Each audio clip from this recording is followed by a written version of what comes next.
지금 제가 바깥을 보니까 좀 줄었습니다.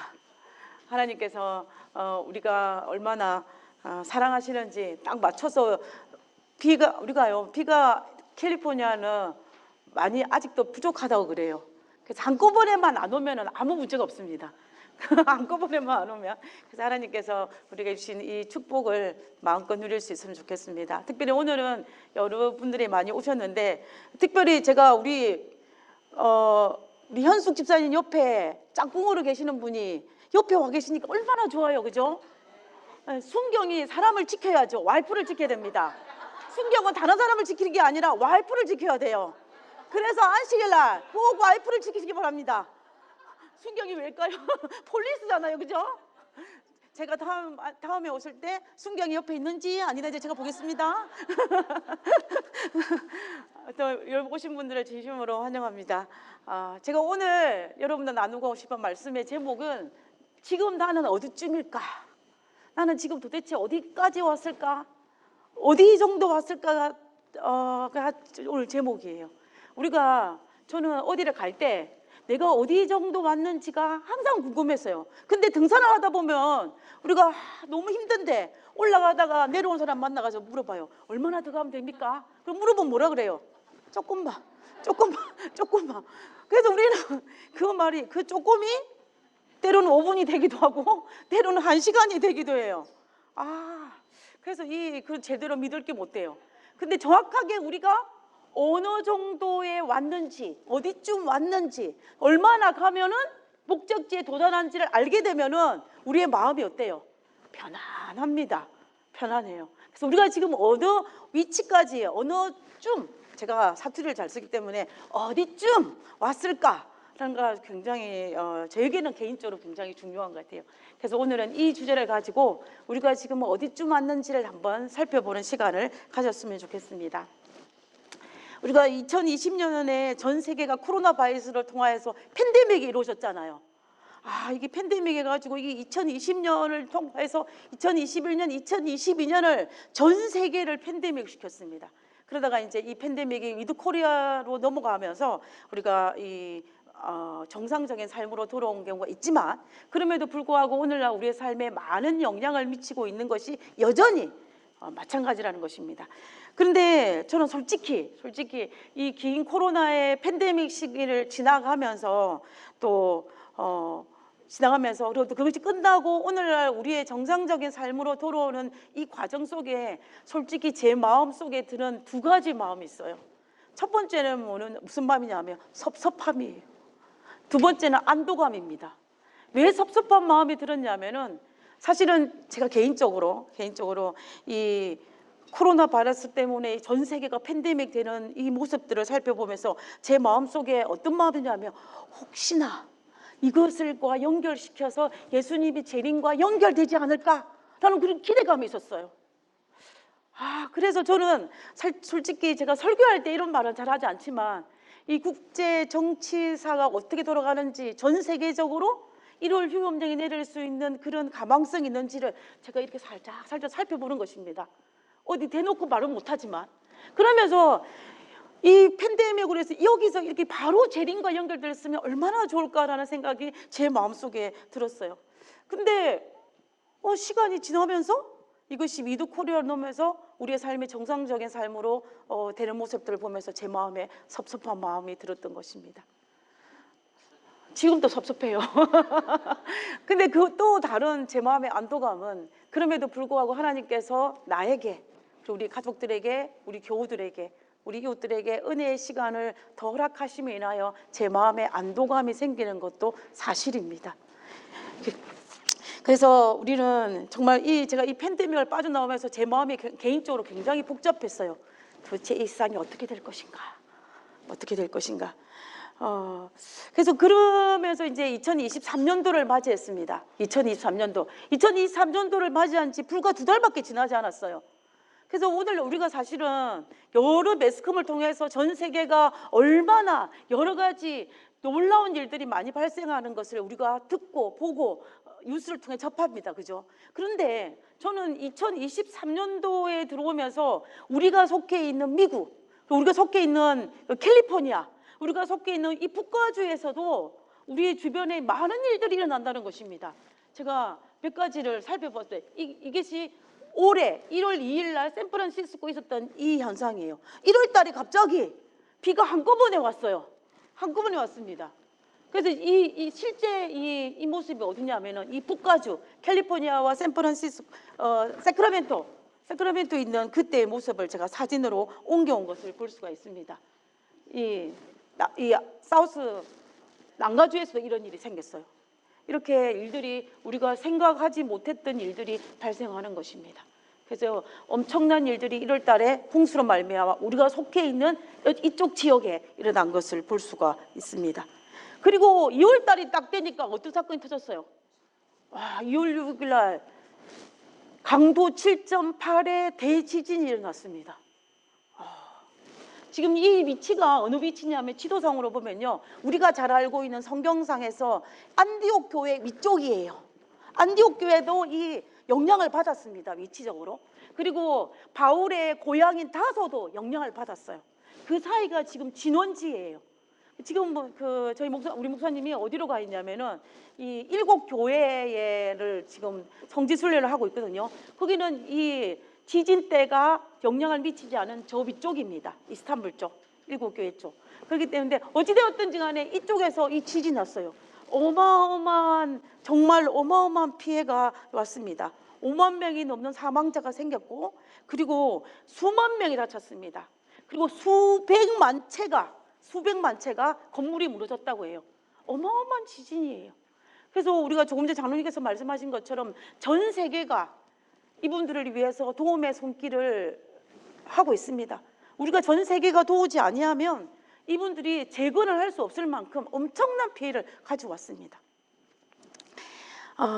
그리고 또 우리가 1월 달에는 홍수로 이 캘리포니아 지역이 그랬는데, 또 2월 달에 어떤 일이 발생했냐면, 지금 이게 2월 24일 날 앵윈에 있는 모습이에요. 눈이 이만큼 왔어요. 실제 사진입니다.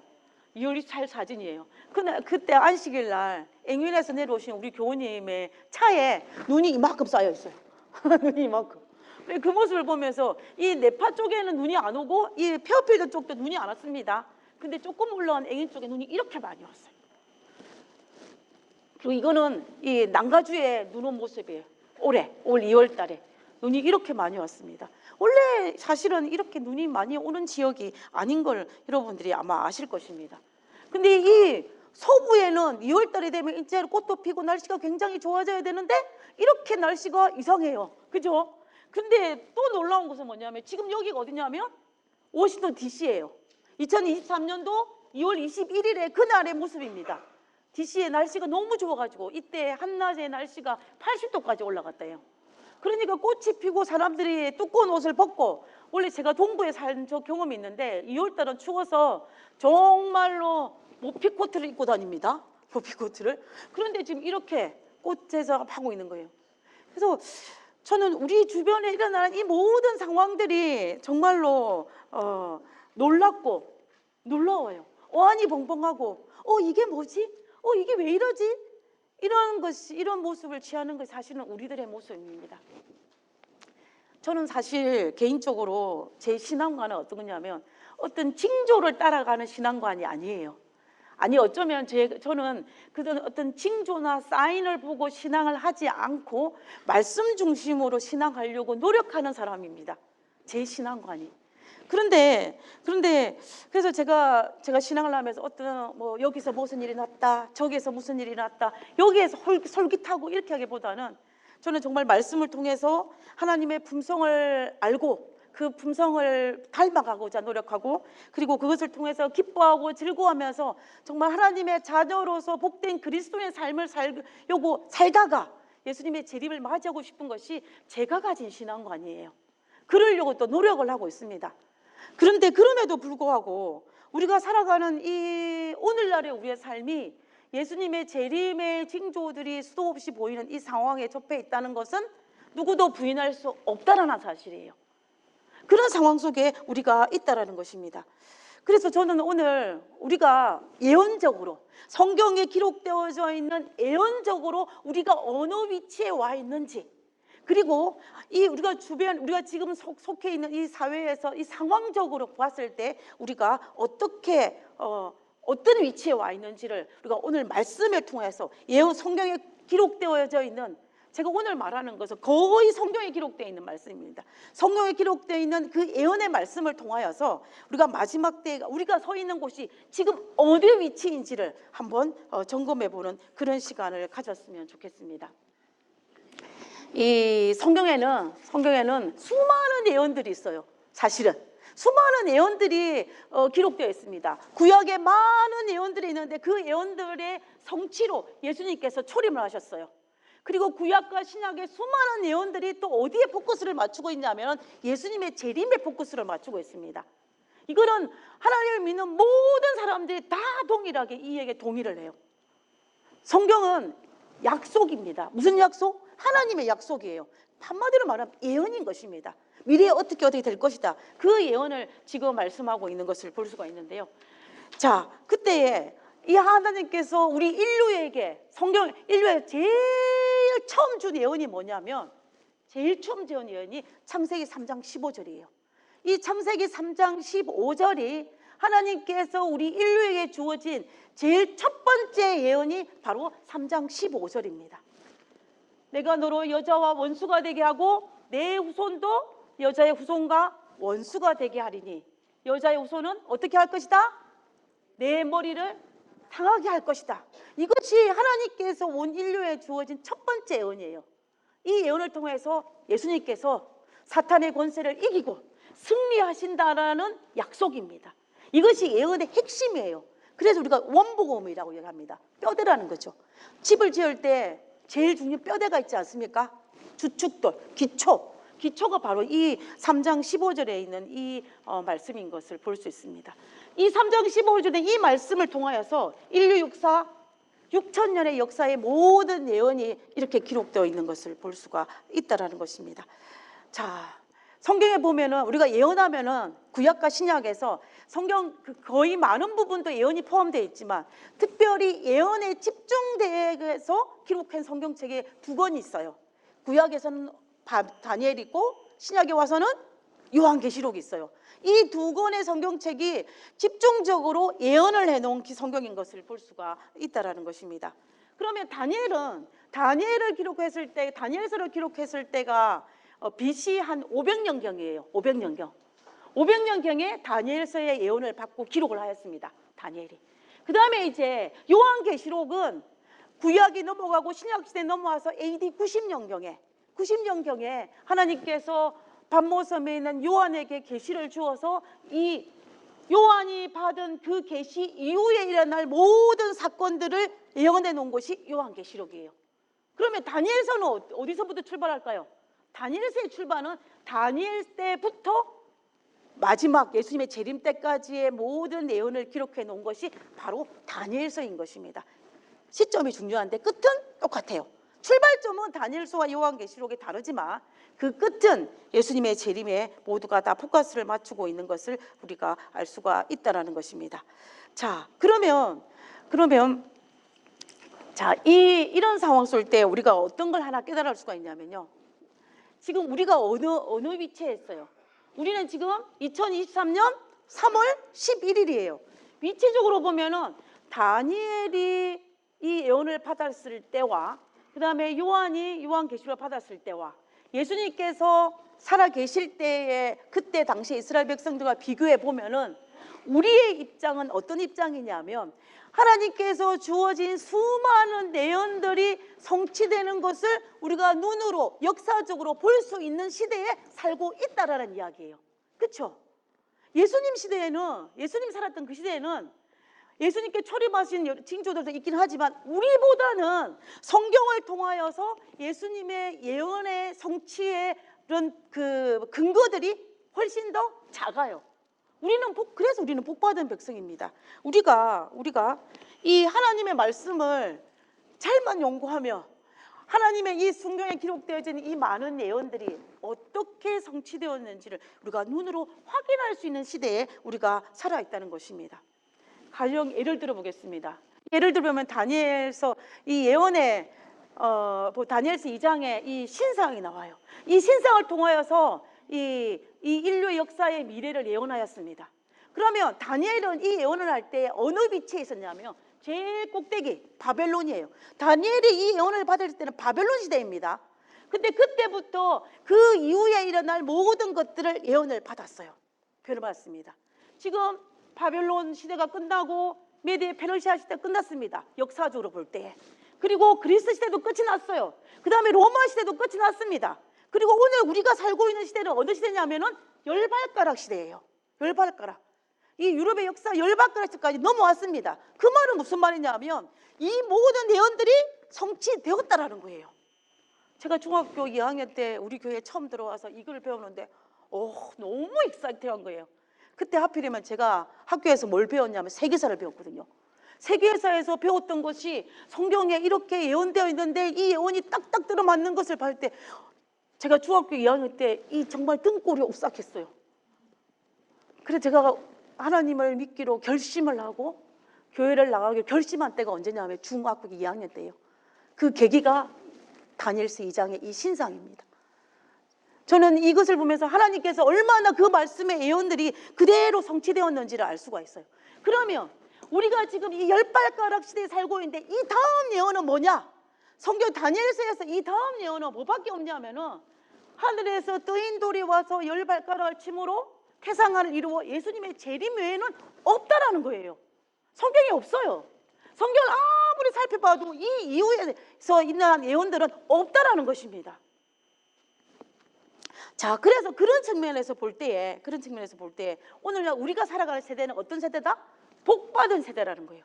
하나님을 알기를 원하기만 하면 예언이 어떻게 성취되는 것을 확인하고자 하기만 한다면 우리는 이 말씀을 통해서 충분히 바라볼 수 있다는 것입니다.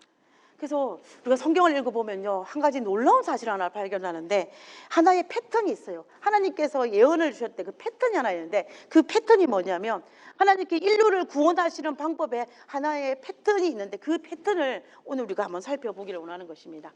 자, 인간의 속성이 뭐냐면 아담과 하와가 범죄함으로 말미암아 우리 마음에 죄가 들어오면서 인간의 속성이 어떻게 바뀌었냐면 점점점 악으로 내려가는 속성이에요. 올라가면 좋은데 악으로 내려갑니다. 그러면 하나님이 어떻게 해요? 하나님께서 악으로 내려가는 이 백성의 불쌍히 여기서 하나님께서는 이것을 끌어올리십니다. 이것이 하나님의 속성이에요. 우리 인간은 악으로 점점 내려가고 하나님께서는 악으로 내려가는 우리들을 끌어올리시는 이 하나님의 속성인데 이 패턴이 구약 역사에서 신약까지 오늘날까지 예수님의 재림까지 계속 이어져 오는 것을 우리가 알 수가 있다는 것입니다. 오늘 이 패턴을 한번 살펴보기를 원합니다. 자, 첫 번째 살펴보면요, 이 아담이 범죄함으로 말미암아 에덴 동산 쫓겨나면서 어떻게 했어요? 살인 사건도 일어나고 점점 더 안 좋은 사건들이 많이 발생했습니다. 그죠? 어디까지 발생을 했냐면 성경에 기록돼 있어요. 창세기 6장 5절과 6절에 보면은 창조 이후에 이때 시기적으로 보면은 우리가 이 시기를 언제쯤으로 볼 수가 있냐면 그 AD 한 4400년경이 됩니다. BC 4400년경. 그 말은 무슨 말이냐면 창조된 지 1600년이 지나고 난 다음이라는 이야기예요. 창조되고 난 다음에 이 지구가 어떻게 바뀌었냐면 그 성경책에 이렇게 기록되어 있어요. 여호와께서, 같이 한번 읽어볼까요? 여호와께서 사람의 죄악이 세상에 가득함과 그의 마음으로 생각하는 모든 계획이 항상 악할 뿐임을 보시고 땅 위에 사람 지으셨음을 한탄하사 마음에 근심하시고 했습니다. 하나님께서 아담과 하와를 퍼펙트하게 창조하셨는데 그가 죄를 지은 마음에서 악으로 내려가가지고 어디까지 갔냐면 그들의 모든 생각과 그들의 모든 계획이 악함을 하나님께서 보셨다는 거예요. 그래서 마침내 하나님께서 땅을 치면서 내가 왜 사람을 지었을까라고 한탄할 정도까지 갔다는 이야기입니다. 그래서 하나님께서는 더 이상 그들이 돌이킬 수 없는 상황까지 갔다라는 것을 하나님께서 알고 있었습니다. 그래서 창세기 3장 15절에 기록되어진 그들을 구원할 구속의 계획에 어떤 그 위험성이 되니까 하나님께서 개입하셨어요. 개입을 하셨습니다. 그것이 뭐냐면 하나님께서 노아를 선택하셨습니다. 노아를 선택해서 노아 홍수를 통하여서 정결 작업을 하기를 원하셨던 것입니다. 그래서 하나님께서 어떻게 하셨냐면 그들을 끌어올리셨어요. 악으로 내려가는 것을 스탑시키고 끌어올리셨습니다. 노아 홍수를 통하여서 하나님께서 정결한 사람만 구원을 받게 해가지고 노아 방주를 통하여서 구원을 베푸시는 하나님의 모습을 볼 수가 있다는 것입니다. 만약에요, 한번 생각해 보시기 바랍니다. 만약 노아 홍수를 일으키지 아니하고 이대로 두었다면 어떻게 되었을까요? 그들의 생각이, 그들의 계획이, 모든 것이 악함을 보시고 하나님께서 사람 지었으면 한탄할 상황까지 갔을 때 그 상황을 그대로 보시면은 누구도? 노아도, 그나마 의인이라고 말했던 노아도 점점 물들어가지고 어떻게 되겠어요? 이제 더 이상 믿는 자를 보지 못할 상황까지 갈 수밖에 없다라는 것입니다. 그래서 하나님께서는 정말 이 인간에게 주어진 자유의지로 말미암아 점점 악해질 때 그들을 강제로 스탑시키고 하나님이 개입하셔서 그들을 끌어올리시는 하나님의 모습을 볼 수 있다는 것입니다. 그래서 노아 홍수가 끝나고 난 다음에 이제 배 안에 들었던 이 노아의 가족들은 그나마 행복하게 살았어요. 조금 의롭게. 제가 조금 의롭게 했습니다. 의롭게. 그런데 또 좀 시간이 지나니까 어때요? 또 시간이 지나니까 점점 내려가는 것입니다. 이 내려가는 증거를 우리가 어디에서 볼 수가 있냐면요, 바벨탑 사건이에요. 이 바벨탑 사건은 이 노아 홍수 이후에 노아 홍수 이후에 사람들이 점점 악해졌다는 것을 보여주는 단적인 예입니다. 단적인 예입니다. 자, 이 바벨탑이 노아 홍수 이후에 얼마 뒤에 일어난 사건이냐면요, 대략적으로 150년에서 200년 이후에 일어난 사건이에요. 놀랍지 않습니까? 고작 150년, 200년 이후에 이 바벨탑 사건이 일어났다는 거예요. 하나님께서 노아 홍수가 끝나고 난 다음에 하늘에 뭘 주셨어요? 무지개를 주셨습니다. 무지개가 어떤 약속이에요? 하나님께 이뻐 보이라고? 아니에요. 무지개는 하나님께서 다시는 너희를 물로 멸망시키지 않겠다는 약속이에요. 그 약속으로 무지개를 주셨어요. 근데 이 바벨탑을 그들이 왜 지었냐면은 하나님께서 다시 우리를 물로 멸망시킬 때에 우리가 죽음을 당하지 아니하고 이 바벨탑에 들어가서 살기 위해서 지은 게 바벨탑이에요. 그러니까 결과적으로 무슨 말이에요? 하나님께서 약속하셨는데 나는 그것을 못 믿겠다는 거예요. 못 믿겠다는 거예요. 하나님께 약속하셨지만 나는 나의 힘으로 살겠다는 것입니다. 그래서 하나님을 대적한 것입니다. 그만큼 사람이 악해졌어요. 그만큼. 인간의 속성이 얼마나 점점 악해지는지 우리가 정신을 바짝 차리지 아니하면 우리도 그렇게 돼요. 우리도. 선해지기는 진짜로 어려운데요, 악해지는 거는 너무 쉽습니다. 너무 쉬워요. 그게 우리 인간의 모습이에요. 자, 그래서 하나님께서 어떻게 하셨습니까? 또 이들은 안 되겠다. 그래서 하나님께서 바벨탑을 못 짓게 하셨어요. 언어를 혼잡하게 해서. 그래서 하나님께서 어떻게 하냐면 안 되겠다. 내가 이들을 구원할 수 있는 구속의 역사를 이룰 수 있는 한 그룹을 만들어야 되겠다 해서 하나님께서 아브라함을 불러내셨습니다. 아브라함이 고향 본토 아비 집을 떠나 새로운 곳에 가서 그가 가진 신앙을 잘 할 수 있도록 하나님께서 훈련시키기 위해서 아브라함을 불러내셨어요. 그러므로 통해서 하나님께 아브라함을 통해서 이게 점점 그들의 아브라함의 믿음이 커지고 신앙이 된 것을 볼 수 있습니다. 그래서 아브라함을 통해서 하나님의 구속의 역사를 이룰 수 있는 한 민족을 원하셨어요. 그래서 이스라엘 민족이라는 것이 된 것을 볼 수가 있습니다.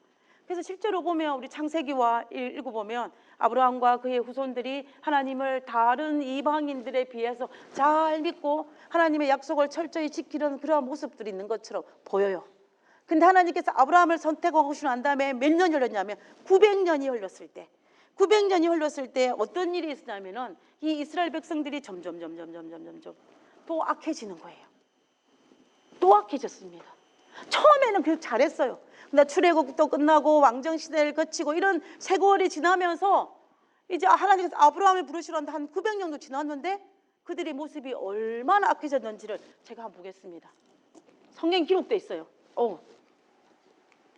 여기 있습니다. 죄송합니다. 여기 뭐입니다. 이 예레미야 5장 1절에 있는 모습이에요. 예레미야 5장 1절. 성경에 기록되어 있는 것입니다. 그 당시에 이스라엘이 어떤 상태였는지, 영적인 상태였는지를 단적으로 보여주는 장면이에요. 하나님께서 예레미야에게 하시는 말씀이 뭐냐면, 너희는 예루살렘 거리를 빨리 다니며 그 넓은 거리에서 찾아보고 알라. 너희가 만일 정의를 행하고 진리를 구하는 자를 몇 명? 한 사람. 많이 안 필요하다는 거예요. 한 사람만 찾으면 내가 이 성읍, 예루살렘 성읍을 어떻게 하지 않겠다?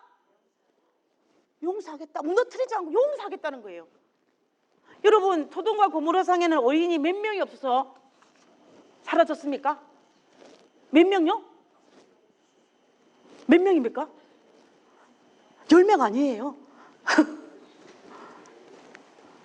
아주 극소수. 소돔과 고모라 성보다 더 작아요. 소돔과 고모라 성은 10명이 없어서 망했는데, 이 예루살렘엔 몇 명이 없다고? 의인 한 명이 없어서 망하겠다라고 이야기하는 것입니다. 하나님께서 에스겔 선지자를 통하여서 이상을 보여주셨을 때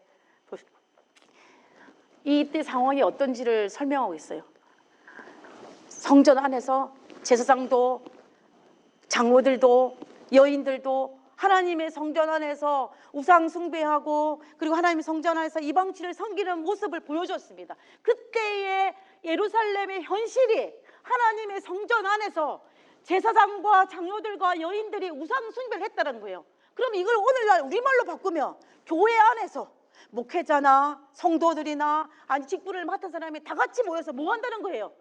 우상 숭배한다는 거예요. 하나님을 경배하기 위해서 세운 이 하나님의 성전 안에서 하나님을 섬기지 아니하고 우상 숭배하고 있는 상황이 바로 예루살렘 그 이스라엘 백성들이 죄악이 어디까지 내려갔는지를 단적으로 보여주는 성경줄이 바로 여기라는 것입니다. 그래서 하나님께서 도저히 이들을 어떻게 할 수가 없는 상황까지 간 거예요. 그래서 어떻게 합니까? 그래서 하나님께서 유다를 멸망을 시켜요. 멸망을 시킵니다. 유다가 멸망하기 전에 이스라엘 백성들은 무슨 생각을 했느냐 하면은 자기들은 하나님께 선택받은 백성이기 때문에 우리가 어떤 일을 해도 하나님은 우리를 절대로 멸망시키지 않는다는 확신이 있었어요. 두 번째 확신은 뭐냐면, 이 성읍은, 예루살렘 성읍은 하나님의 성전이기 때문에 우리가 어떤 행동을 해도 이 성전은 무너지지 않을 거라고 그들은 확신을 했습니다. 그러나 하나님께서는 가차없이 그 죄악을 멈추기 위해서 스탑을 시키셨어요. 그래서 예루살렘 성전도 무너졌고 유다도 망했습니다. 그래서 그들은 어디로 팔려가요? 바벨론에 팔려갈 수밖에 없었을 거예요.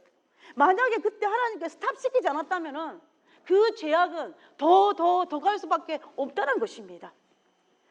근데 하나님께서는 이대로 버려둘 수는 없잖아요. 그래서 하나님께서 다른 방법을 선택하셨습니다. 그 방법이 뭐냐면 남은 자예요. 남은 자. 내가 이 상황 속에도 그래도 남은 자를 남겨두어야겠다라고 생각하신 것입니다. 그것이 성경에 기록되어 있습니다.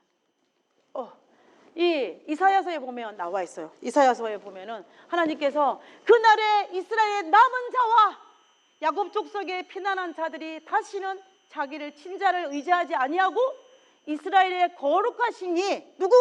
여호와를 진실하게 의지하리니 남은 자 곧 야곱의 남은 자가 능하신 하나님께로 돌아올 것이라. 하나님께 남은 자를 남겼다는 거예요. 우리 이사야서를 읽어보면요, 남은 자 사상이 굉장히 강합니다. 이 무슨 말이냐면, 유다가 비록 멸망은 하지만 그래도 하나님께서 남은 자를 남겨두셔서 다시 회복시키겠다는 약속이에요. 누구를 통해서? 남은 자를 통해서. 실제로 바벨론의 포로 잡혀갔던 다니엘과 같은 사람들은 바벨론 포로된 땅에서 신실하게 믿음을 지켰습니다.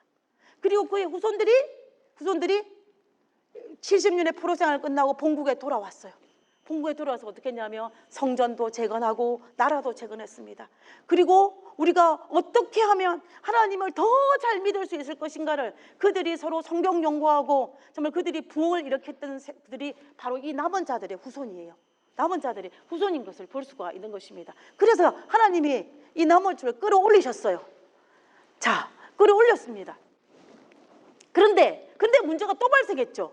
또 시간이 지나서 이제 이스라엘 백성들이 바벨론에 포로 잡혀갔다 본국에 돌아와가지고 나라를 재건했는데, 스룹바벨을 중심으로 성전도 다시 지었는데, 또 시간이 지나니까 또 신앙이 다운되는 거예요. 중간사 400년을 지나면서 이스라엘 백성들의 죄악이 또 밑으로 다운됐습니다. 그때서 어디까지 왔냐면 예수님께서 이 땅에 초림하실 때의 영적 상태까지 온 거예요. 그때 영적 상황이 어떠냐? 가장 단적으로 보여주는 짧은 성경절이 바로 요한복음입니다. 요한복음 1장 11절에 자기 땅에 오매, 누가? 메시아가, 예수님이 자기 땅에 오매 누가? 자기 백성이 영접하지 않았다 그랬어요. 영접하지 않았다. 한마디로 말하면 그들이 그렇게 고대했던 그 메시아가 왔는데도, 그 하나님이 왔는데도 알아보지 못했다는 거예요. 영적으로. 그 영적인 상태가 그렇게 됐다는 것입니다. 부모가 왔는데 부모를 못 알아봐요. 그러면 이 자녀는 뭐예요? 말이 안 되죠. 말이 안 됩니다. 그죠? 지금 그 상황, 그런 영적인 바닥까지 왔어요. 그래서 이 중간사 400년을 거치면서 그들이 얼마나 형식주의고 율법주의고 하나님의 그 신실된 것이 없는 그러한 모습으로 간 것을 볼 수 있어요. 그래서 하나님께서 때가 참에 이 땅에 와서 율법 안에 그들을 속량하셨다고 그랬습니다. 율법으로 일하였던 것을 속량하시겠다고 하나님께서 말씀하신 것을 볼 수가 있다는 것입니다. 자, 그래서 하나님께서 이제, 그런데 예수님이 이 땅에 오셔서 누구를 택하셨어요? 이스라엘의 그 12제자, 12제자를 통하여서 하나님께 그들을 끌어올리셨습니다. 끌어올리셨어요. 그래서 예수님께서 하늘에 올라가시고 이 12제자와 초대교회의 성도들이 이 교회를 얼마나 잘 부흥시켰냐면은 우리가 성경을 읽어보면, 사도행전을 보면 어때요? 날마다 하루에 수천 명씩 회심하고 교회로 왔다 그랬어요. 그 말은 무슨 말이에요? 날마다 메시아를 내 개인의 구주로 영접하고 회개하고 회심하고 교회 안에 들어갔다는 것입니다. 날마다. 숫자가 중요한 게 아니에요. 숫자가 중요한 게 아니라 날마다 그들이 회심을 했다는 것이 중요한 것입니다. 그래서 점점 할 때 사탄이 가만히 있나요? 사탄이 어떻게 해요? 사탄이 그들을 가만두지 않고 그들을 핍박하자 그들에게 자유가 주어졌습니다. 신앙이 점점 커지니까는 사탄이 정책을 바꿨어요. 이들 핍박해서는 안 되겠다. 그래서 어떻게 하냐면, 핍박하지 말고 이들에게 회유 정책을 쓰자, 자유를 주자. 그러면 기독교를 공인하는 사건이 중세시대 때 일어납니다. 이건 기독교 역사예요. 기독교 역사입니다. 그러니까 신앙이 점점 바닥으로 가요. 얼마나 바닥으로 가냐면은 우리가 이 시기를 종교 암흑시대라고 그럽니다. 기독교 역사에서 암흑시대. 이 시대는 대표적인 게 뭐냐면, 성경을 읽으면 잡혀가요. 말이 됩니까 여러분? 성경을 읽다고 잡혀가요. 오늘날 우리는, 여러분 솔직히 집에 성경 몇 권 있습니까? 성경 몇 권 있어요. 저는 정말 거짓말 조금 못해서 한 100권은 있는 것 같아요. 너무 많아. 우리 목사님이 책 욕심이 많아가지고 무슨 놈의 책을 그렇게 많이 모으는지. 근데 제가 봐도 성경 이 방에 가도 몇 권, 저 방에 가도 몇 권, 또 이쪽에 가도 몇 권, 저쪽 서재에도 몇 권이 꽂혀 있어. 그래서 도대체 이 성경책 어떻게 하면 좋을까? 이제 눈이 점점 안 좋아져서 작은 성경책은 보지도 못하겠는데, 저도 그래요. 근데 이런 그런 모습을 보면서, 이렇게 오늘은 풍요로워. 아무도 내가 성경을 잡아가지 않아요. 근데 이 시대 때는 성경을 보면 잡아가는 시대예요. 얼마나 종교적으로 암흑시대였는지. 그래서 하나님께서 안 되겠다, 그들을 구원할 또 다른 방법을 세워야겠다라고 세운 것이 뭐냐면 종교개혁자들입니다. 마틴 루터를 통하여서 이 종교 암흑시대 때 교회 안에 들어오던 하나님의 교리가 아닌 이교 교리가 마구마구 들어온 것들을 종교개혁자들이 그것들을 다 하나씩 제거한 거예요. 그 제거해서 생긴 교회가 뭐냐면 오늘날 우리가 말하는 개신교회입니다. 기독교 개신교예요. 개신교입니다. 처음에는 이 종교개혁을 통해서 교회가 부흥을 하기 시작했습니다. 정말 말씀을 사모하고 하기 시작했어요. 그런데 시간이 좀 지나자, 이게 문제예요. 시간이 문제인 것 같아. 좀 지나자 어떠냐면 그들의 신앙이 또 다운되는 것입니다. 열심히 종교개혁을 하다가 교회 안에 들어온 잘못된 교리를 제거하다가 좀 지나니까 어때요? 너무 힘들다. 타협의 정신으로 가게 됐어요. 그래서 이제 교회 안에 들어온 나쁜 교리들을 이제 제거하다가 멈춰버린 것입니다. 이런 상황이 되니까는 하나님께서 또 성경에 어떻게 기록되어 있냐면은, 기독교가 타락하자 이 마지막 시대에 또 하나님께서 또 남은 자손을 주십니다. 남은 자손을. 이게 성경에 대한 약속이에요. 요한계시록 12장 17절에 용이 저에게 분노하여 돌아가서 그 여자의 남은 자손, 이 남은 자손의 특징이 뭐냐? 이 남은 자손은 곧 하나님의 계명을 지키며 예수의 증거를 가진 자들이 남은 자손이에요. 여러분, 예수의 계명을 지키고 예수의 증거를 가진 자입니까? 남은 자예요. 내가 남은 자인지 아닌지를 알려면 딱 이 성경절 보면 돼요. 내가 하나님의 계명을 지키며 예수의 증거를 가진 자들인가? 나의 모습 속에, 한마디로 말하면 뭐예요? 나의 모습 속에 하나님의 품성이 드러나 있느냐 없느냐의 문제예요. 나의 모습 속에 하나님의 말씀을 따라가고 노력하느냐 문제입니다. 그렇게 하면 남은 자손이라는 거예요. 그것을 대언책으로 남겨주신 것입니다. 그래서 교회 안 이 타락해 가는 것을 다시 한번 남은 자손을 위해서 끌어올리십니다. 그래서 다시 종교 부흥을 일으키셨어요. 역사적으로 기독 역사를 볼 때에. 그런데 또 시간이 지나니까 또 그들의 믿음이 타락되기 시작한 거예요. 그것이 오늘날 우리들의 모습이에요. 이 마지막 시대의 모습을 성경에 뭐라고 기록하고 있냐면 요한계시록 3장 15절에 내가 내 행위를 아노니, 7교회 중에서 맨 마지막 교회, 오늘날 우리가 속해 있는 이 시기를 예언하는 교회, 라오디아 교회에 내가 내 행위를 아노니 내가 차지도 아니하고 뜨겁지도 아니하도다. 내가 차든지 뜨겁든지 하기를 원하노라. 내가 이같이 미지근하여 뜨겁지도 아니하고 차지도 아니하니 내 입에서 너를 토하여 버리리라 그랬습니다. 이것이 라오디게아 교회의 오늘날 모습인 것을 성경이 예언하고 있어요. 오늘날 우리의 모습이라는 것입니다. 오늘날 우리의 모습. 그래서 오늘날 많은 사람들이 교회를 다닌다고 이야기해요. 많은 사람들이 교회에 딱 걸치고 있습니다. 그런데 정말로 우리가 옛날에 비해서 정말 우리가 신앙을 잘하고 있는 사람인지, 저도 제 모습을 가만히 제가 살펴보면요, 제 신앙의 가장 피크는 20대였던 것 같아요. 20대. 그런데 아무리 다시 20대의 그 열정을 돌아가려고 해도 잘 안 돼요. 정말 가슴 아프지만. 그래서 제가 이 말씀을 보면서 나도 다시 내 신앙을 이루고 20대처럼 끌어올리고 싶은데 정말 쉽지가 않아요. 그래서 우리가 신앙을 하는 오늘날 우리의 모습이 정말 안 좋은 것입니다. 오늘날 많은 사람들이 뭐라냐면 기독교가 바벨론화 되어 가고 있다라고 이야기해요. 오늘날 기독교가 많이 바벨론화 돼가지고 정말 그렇게 됐다는 것이 있습니다. 그러니까 우리의 모습 속에 영적으로 어떤 두려움이 생기냐면 과연 내 자녀 때에 가서 이 신앙이 어떻게 될까? 우리 부모가 나에게까지 선양을 잘 물려주었는데 나는 내 자녀들에게 어떻게 잘 물려줄 수 있을까? 내 자녀들 때는 영적으로 이 아이들이 어떻게 할 수 있을까라는 두려움이 생기는 건 사실이에요. 저도 우리 아들을 보면서 이 아들이 영적으로 어떻게 잘할 수 있을까라는 그런 마음이 생길 수밖에 없다는 것입니다. 그리고 영적으로 점점 바벨론화되는 것이 오늘날 사실은 우리의 현실입니다. 오늘날 실제적으로 아프리카나 남미 외에는 모든 기독교의 성장이 멈췄어요. 멈춘 게 아니에요. 태보입니다. 오늘날 기독교 인구가 많이 늘어나는 것은 뭐냐면 저 아프리카나 이런 데서 숫자가 늘어나니까 많은 것처럼 보여요. 그러나 실상은 허수가 굉장히 많다는 것이 복음입니다. 그러니까 오늘날 우리의 모습들이에요. 그리고 또 제가 앞에서 말씀드린 것처럼 우리 주변에 일어나는 모든 일들이 마지막 때를 향해 가고 있다는 사실을 우리는 그 어느 누구도 부인할 수 없는 것이 사실이잖아요. 이럴 때 우리가 지금까지 살펴본 수많은 패턴들을 살펴보면 하나님께서 뭐 하실 때예요? 개입하실 때예요. 이거는 이 패턴이 우리에게 알려주는 것입니다.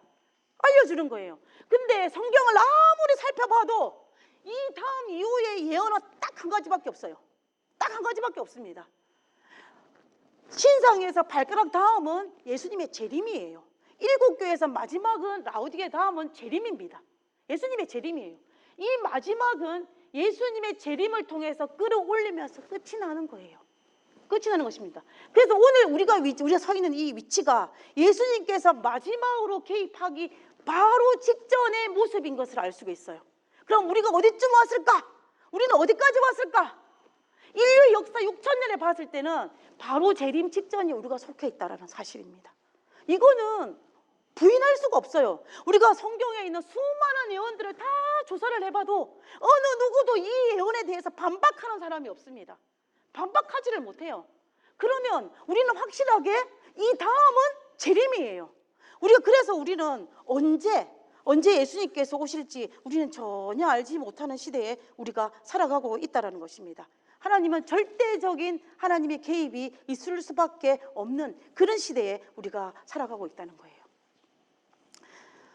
우리가 이 땅을 살아가면서 예수님의 재림의 징조와 징조를 따라 살 수는 없어요. 물론 그런 분도 계시긴 하시더라고요. 근데 우리가 그렇게까지 할 수는 없지만 뭐는 해야 되냐면 내가 이 땅에 살면서 하나님의 자녀이기를 해야 된다는 거예요. 하나님의 자녀이기는. 내가 모든 징조를 보면서 정신을 막 이렇게 할 수는 없어도 내가 하나님의 자녀로서 정말 그 징조에 집중하기보다는 하나님의 말씀에 집중해서 하나님의 성품을 하나로 더 배워서 내 모습 속에 하나님의 형상이 드러나게 하는 것, 그리고 하나님을 통해서 내가 기뻐하고 즐거워하며 감사하면서 그리스도인을 살아가는 것. 그러다가 예수님께서 오실 때 너무 기뻐하며 딱 보면 어때요? 알아보는 사람. 예수님이 재림했는데 못 알아보면 어떡해요? 초림했는데 자기 백성이 자기 땅에 오면 못 알아봤다 그랬잖아요. 우리가 예수님 재림하신데 못 알아보면 어떡해요? 알아봐야죠. 저는 시간이 좀 지났지만 한 가지만 이야기할게요. 제가 대학교 다닐 때 액트를, 대학생 선교회 일을 많이 했거든요. 그럼 이제 한 학기 신입생이 딱 되면 외부에서 우리 교회 청년들이 온다는 소식을, 정보를 입수를 받아요. 그러면 제가 캠퍼스 입구에 딱 서 있습니다. 딱 서서 약속시간을 봐요. 그러면 이제 그때면 학교 되면 수백 명이 막 몰려오잖아요. 딱 서 있다가 딱 집어요. 쟤다 물어봐요. 딱 그 친구가 제가 만나러 왔던 그 청년이에요. 우리 교회 청년이에요. 제가 이런 경험을 한 번, 두 번 한 게 아니에요. 딱 보면 압니다. 표가 나요. 특별히 남자들 군대 갔다 오고 나면 더 표가 나요. 완전히 이거는 백발백중입니다. 제가 이거 틀려본 적이 별로 없어요. 군대 갔던 남자들은. 그만큼 우리는 하나님의 모습을 통해서 알아봐야 돼. 하나님을 알아봐야 돼요.